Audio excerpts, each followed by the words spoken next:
If you've played the features demo game included with AnyRPG, you may have noticed the class trainers for the Archer class, the Warrior class, the Priest class, the Thief class, the Fighter class, and the Mage class. But what if you want to make your own character classes? Well, that's what we're going to cover in this tutorial today. For this tutorial, I will be using AnyRPG version 0.14.3 alpha, which is available in Unity package format as a free download from anyrpg.org/downloads, or from GitHub as a complete importable GitHub Unity source project. I will also be using the following free assets from the asset store: the free medieval cartoon warriors pack, and I'm going to be creating a paladin today, so I'll be using this character on the far left.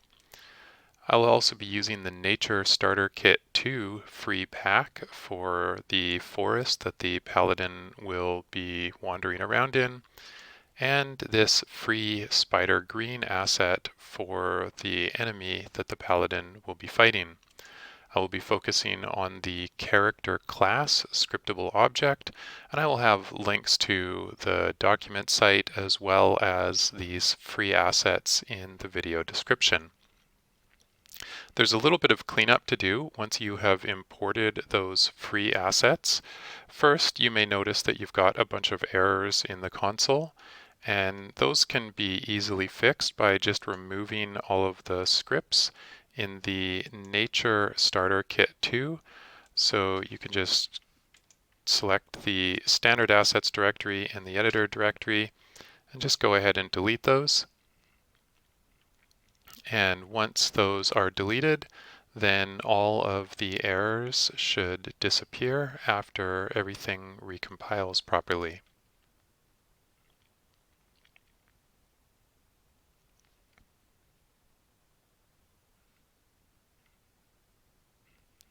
Next, you'll want to do a little bit of cleanup on the spider.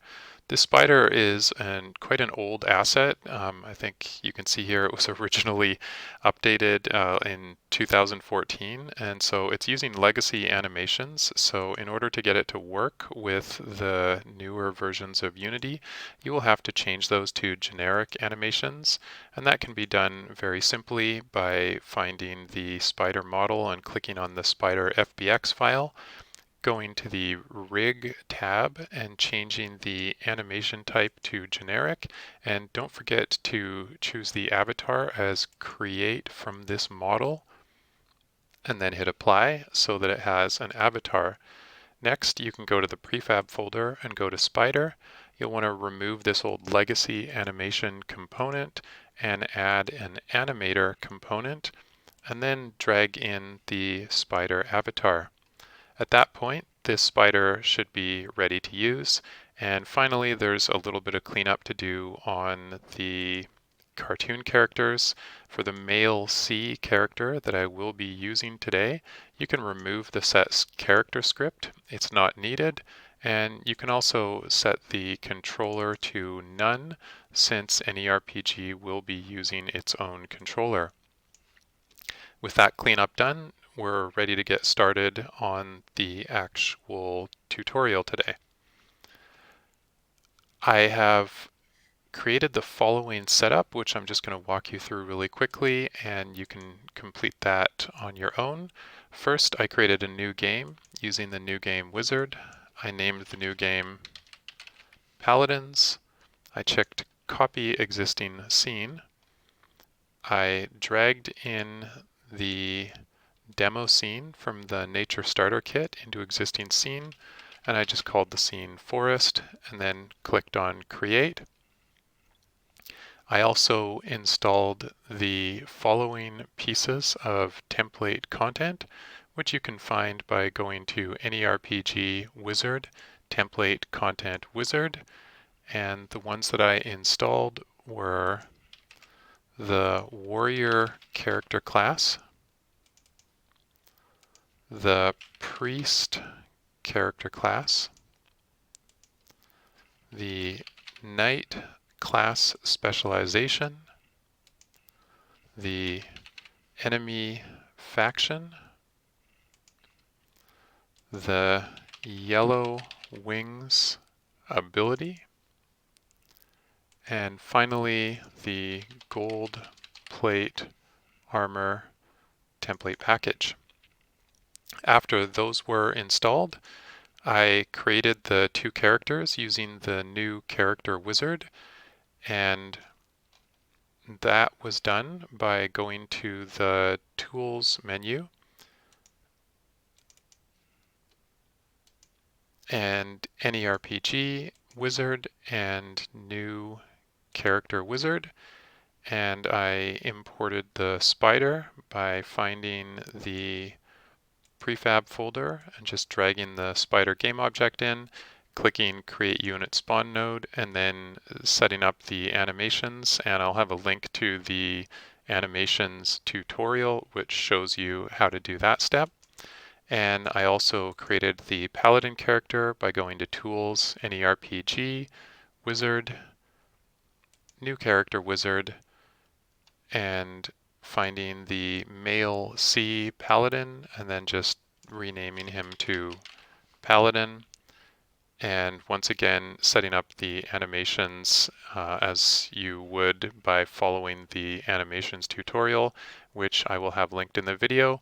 And then remembering to click on Set as Default Player Character for the Paladin so that he is the default player character in your game. And if you've done all that, then you should be staring at something approximately like what I'm staring at right now, which is a scene with the forest, and it's just sort of empty here with nothing in it. I have also baked a nav mesh to make sure that my character can walk around. So let's go ahead and get started on creating the Paladin character class. First thing I'm going to do is I'm just going to take the default spawn location. I'm going to middle click right here and click on Control-Alt-F and just place it somewhere sort of sane.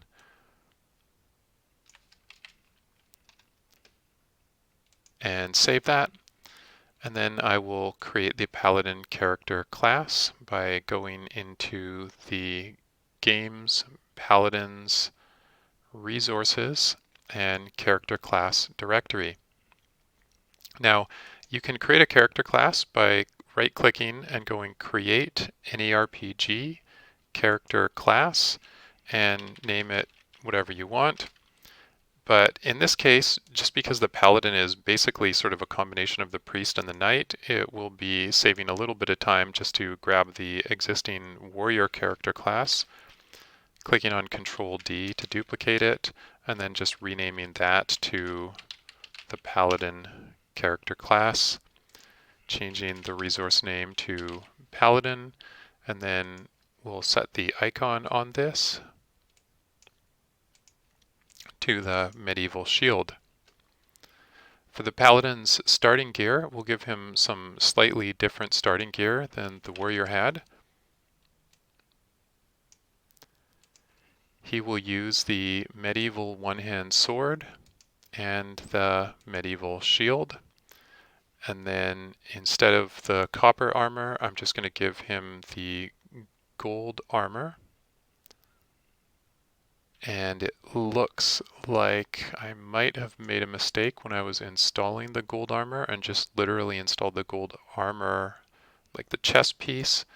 So I'm going to need to install the full all plate gold equipment items template package rather than just the chest piece. And that will install properly the armor, boots, bracers, girdle, gloves, helm, legs, and pauldrons. And then I should have the full list here. Great, so we can set those now.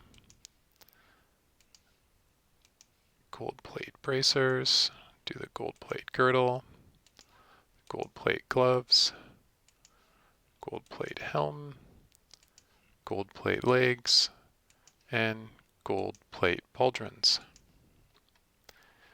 Looking down at the abilities, I want my Paladin to have Threatening Strike, but not Double Attack, because that's an ability basically that I consider to be just a warrior ability.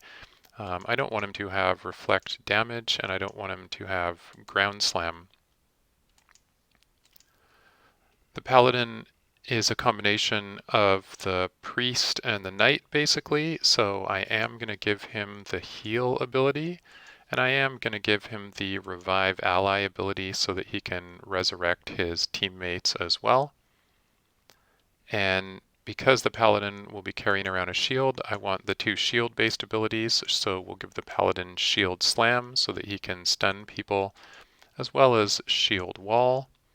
And finally, because the Paladin is a tank, I will give him the Taunt ability, and I will also give him the Yellow Wings ability so that he can have some pretty cool looking wings.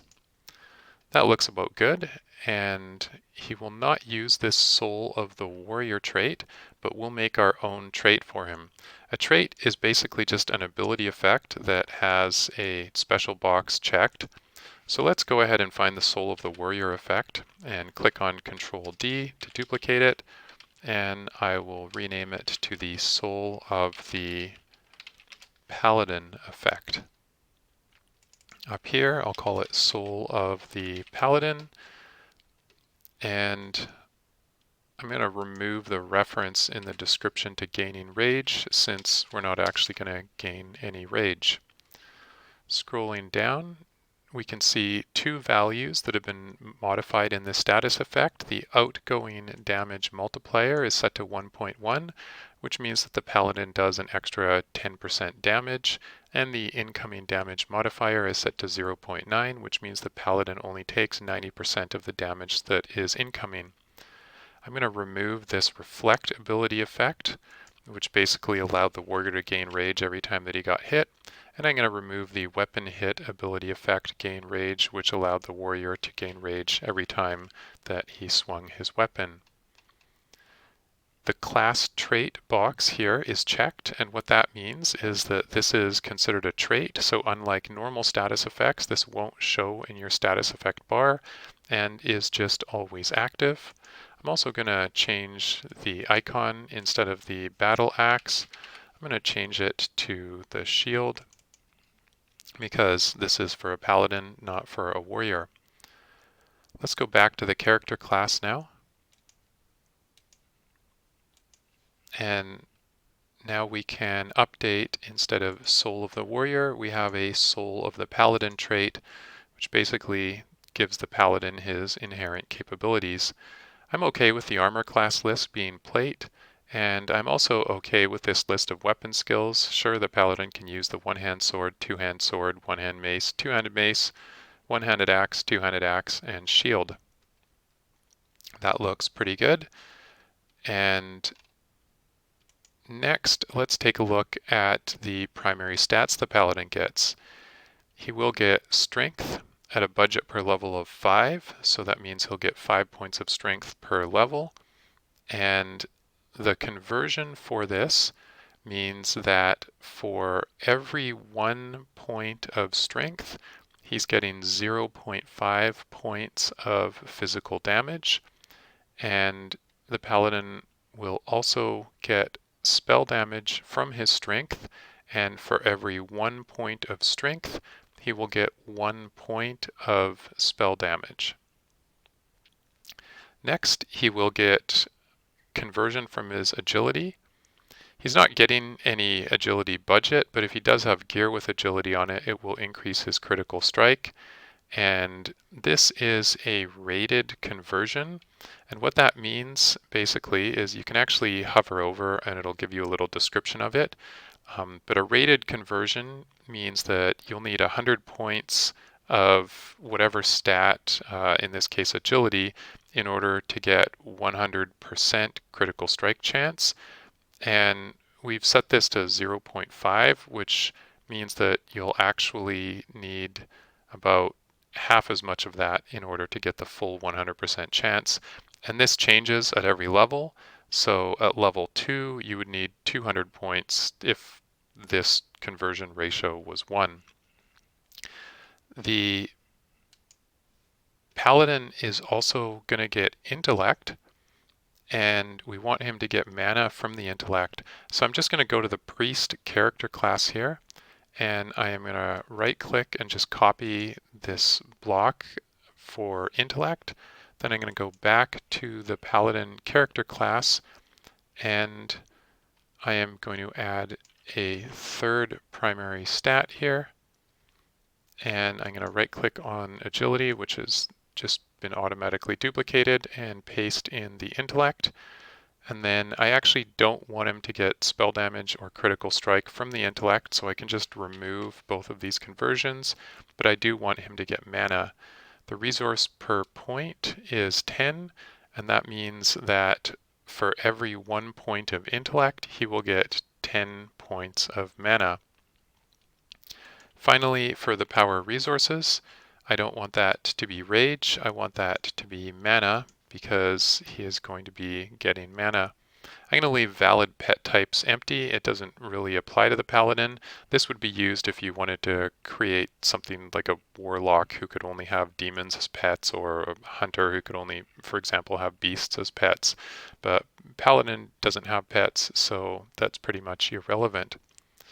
This looks pretty good. It's a good definition of what I would consider to be a Paladin, and I've got new game option checked, which means that we'll be able to choose this when we start the game. I'm going to uncheck the new game option on the priest character class, and I'm going to uncheck the new game option on the warrior character class. And with that done, I can play. I just have to delete two things that are in this scene by default that aren't needed. We don't need this capsule, and we don't need a main camera. If we have a main camera, we will get some errors about the audio listener and there being two audio listeners in the scene. Let's go ahead and press play, and if I didn't forget anything, then we should be able to actually start as the Paladin.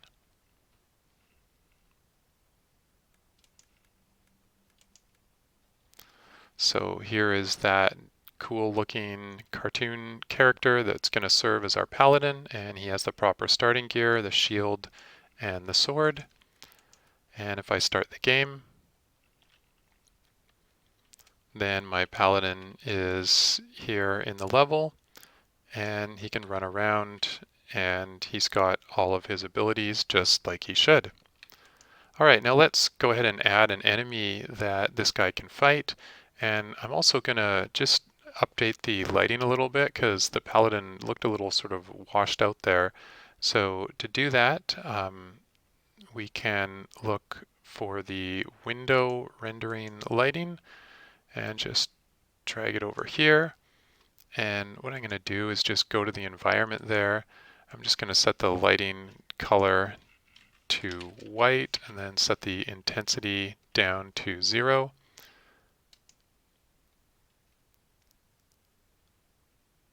I'm going to look for the directional light in the scene. Set the intensity to 1 on that, and then just change the color to white. And now we should have a scene with much more neutral lighting.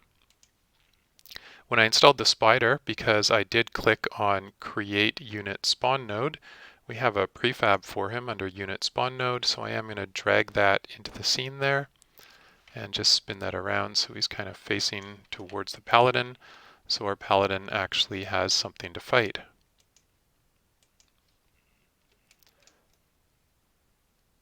So that's good. And what if you wanted, for example, to have your Paladin not as a new game option, but instead as something that you would actually have to choose?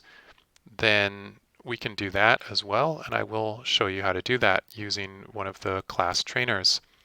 So under the prefab unit spawn node interactable trainer, we have a warrior class trainer, and I'm just going to pull that into the scene.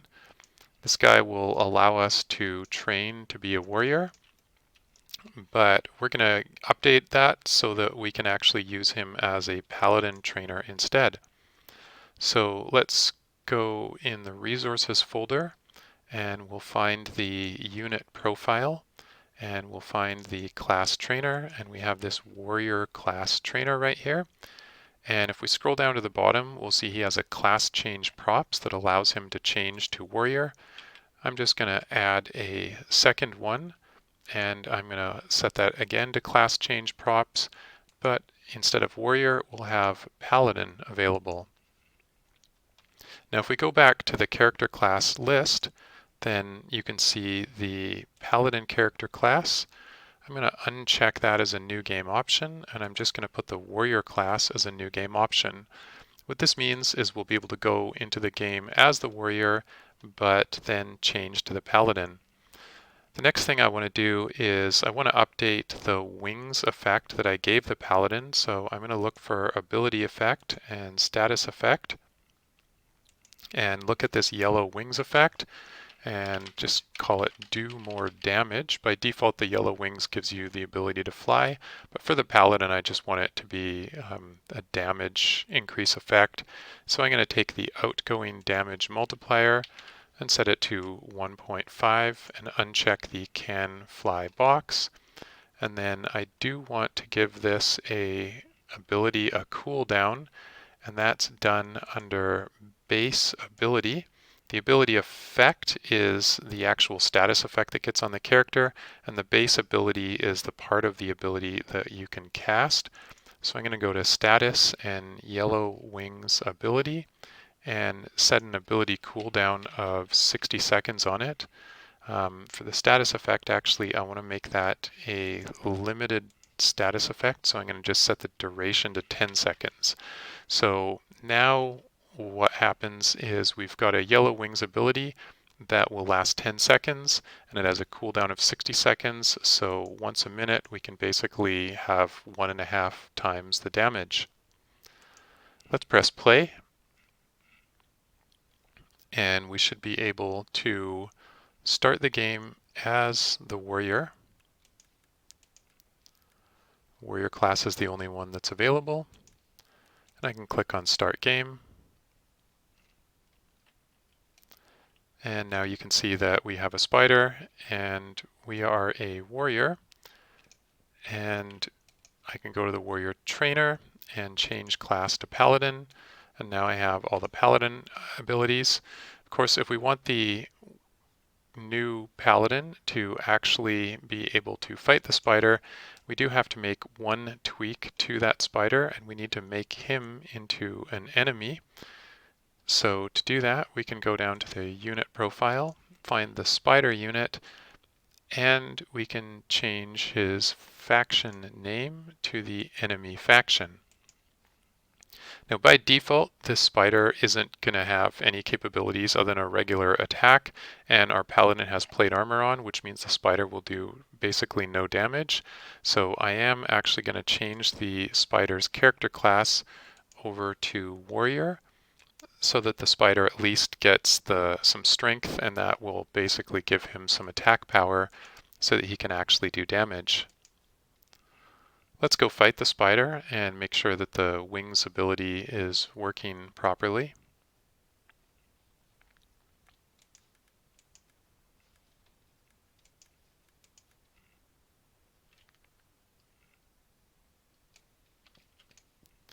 So I'll go over to the warrior trainer here, change my class over to paladin, and then we'll head over to the spider and start attacking him.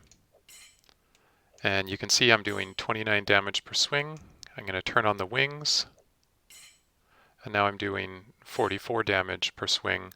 So that's about right. My damage output increased by 1.5 times, and I had some pretty cool wings on my back. And of course, I can also heal myself, because the paladin has the heal abilities, as well as the rest of these abilities. Because I don't have a shield equipped, I can't do shield slam.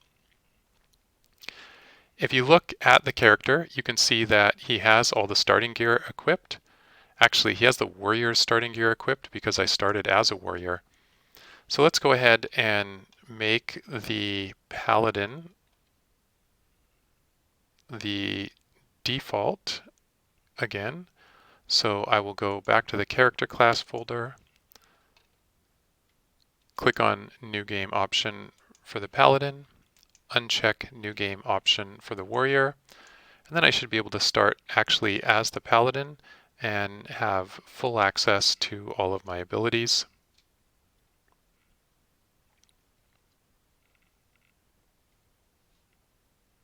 Because I will be using the proper gear this time.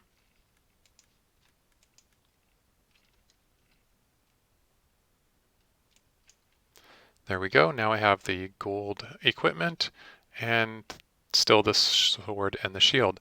The reason you can see the sword and the shield on this character is because these are just regular prefabs, whereas this gear is UMA gear, which means that although you will get the stats for it, you can see he's actually got the armor value from all the equipment that he's wearing. You're not going to see it update his appearance because this is just like a standard sort of mechanism model that is not an UMA model. And you can see that I now have my shield slam ability. So if I go up and fight the spider, then I can hit the shield slam and it stuns him. And once again, I get these cool wings on my back and I'm going to do more damage because of that. I can click shield wall and then I'll have these shields spinning around me, which is making me take less damage as well. Okay, so what if you wanted to actually see the gold equipment that the Paladin had as his starting gear? That's what we will do next, and to do that, we will go into the Paladin's game. We'll find the game manager, and instead of that Paladin character, I'm going to set the character just to the standard UMA player.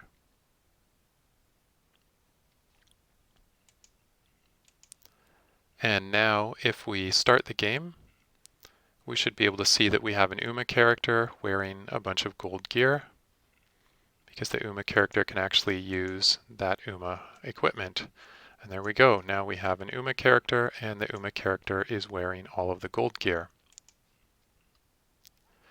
There is one other thing that I want to demonstrate, and that is what happens if you want a different character to be a paladin, one that's not a humanoid, and what you would have to do to basically make that happen. So I'm going to set the default character to the spider character. This time, this means that we'll actually start the game as the spider.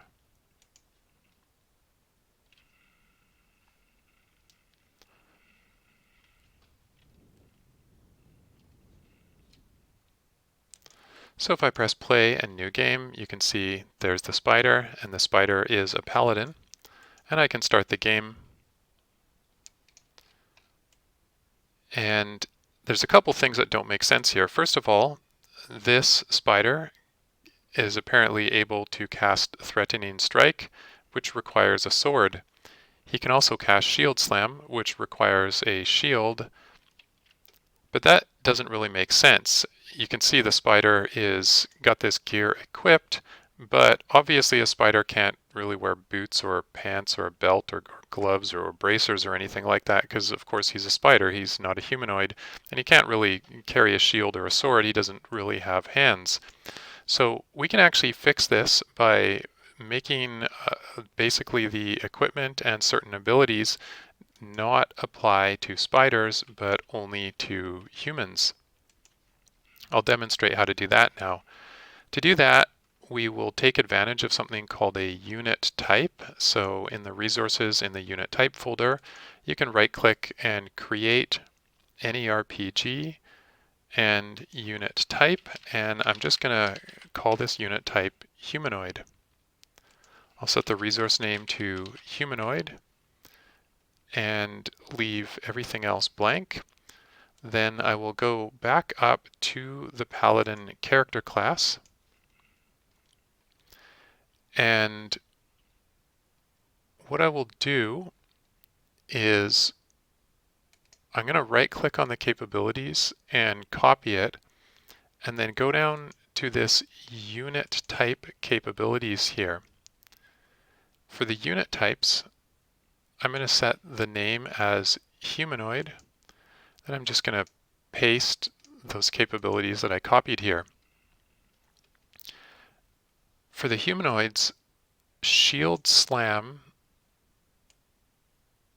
shield wall, threatening strike. Basically, those should only be castable by humanoids. So I will give these abilities only to the humanoids. I'll then remove them from this main list here. So any paladin can have yellow wings, any paladin can taunt, any paladin can heal, any paladin can revive ally, even spider paladins, but they can't do threatening strike, shield wall, or shield slam. All paladins will get soul of the paladin, so I will remove soul of the paladin from the humanoid specific ones. Only humanoid paladins will be able to wear plate, so I will remove the plate from the non-unit specific ones, and I will remove all weapon skills from the non-unit specific ones. So now any creature that's a paladin can use the soul of the paladin, which makes them tougher and do more damage, as well as have these 4 abilities right here. Actually, I'm going to remove yellow wings as well. And the reason is just because there's no like attachment profile defined for that, which would actually allow you to see the wings on another character. So that'll be a humanoid ability also. Next thing that we need to do is go to the equipment and enforce equipment classes. So I'll open up the item, equipment, armor, plate folder. I'm going to select all of the gold armor and go down to the bottom here. You can see that it has the armor class of plate, and there's a full armor classes tutorial that goes over, what those armor classes do, and there will be a link to that in the description as well. But I'm going to click on require armor class, which basically means that you have to know that armor class in order to be able to equip it. Not just anyone can equip plate equipment. And I'm going to do the same thing for the weapons. So for the medieval one-hand sword, I am going to